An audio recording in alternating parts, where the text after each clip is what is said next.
Ayon kay Attorney Hiner Endona, dating presidente ng Integrated Bar of the Philippines o IBP Pampanga, bukas ang kanilang tanggapan sa mga taong nangangailangan ng serbisyong legal at maaari itong gawin online.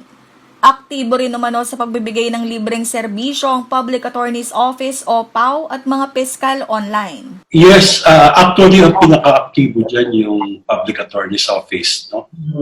Kasi mula nung nag-ECQ, naging limited din yung aming movement.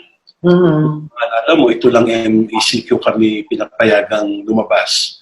So during this time, ang very active sa mga ganyan yung PAO.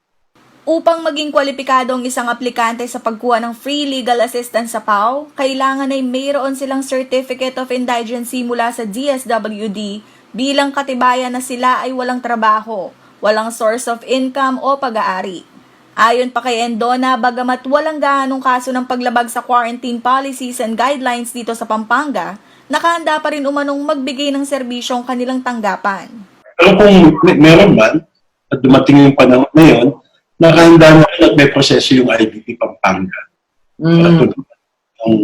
Yung mga nangangailangan natin. Mayroon umano silang legal forum. Update kaugnay ng mga bagong batas na ipinatutupad at webinars na makikita sa kanilang Facebook page. Maaari rin silang magsagawa ng interview at makipag-usap sa kanilang mga kliyente sa pamamagitan pa rin ng Facebook at video conferencing applications. Pwede na rin daw magsagawa ng hearing at trial ang mga hukom at abogado kahit nasa kanya-kanya silang mga bahay. Subalit may limitasyon din ang kanilang proseso, gaya ng notaryo, na dapat ay personal na gagawin ng individual. Ganon din sa mga kaso ng negosasyon. Tinitiyak ni Endona na nakahanda rin umano ang kanilang tanggapan na bigyan ng aksyon ng ibang mga kaso tulad ng pang-aabuso sa mga bata at kababaihan. Loob ng quarantine, ang daming domestic violence, madaming incestual rapes. Talagang mangyayari yan at nangyayari yan.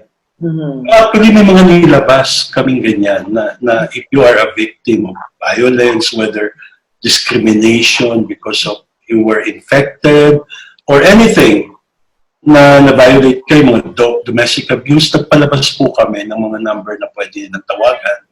At may mga nakatabi na lawyer, actually, ang PAO, to advise them on what to do. Karen Maurilio, CLTV News.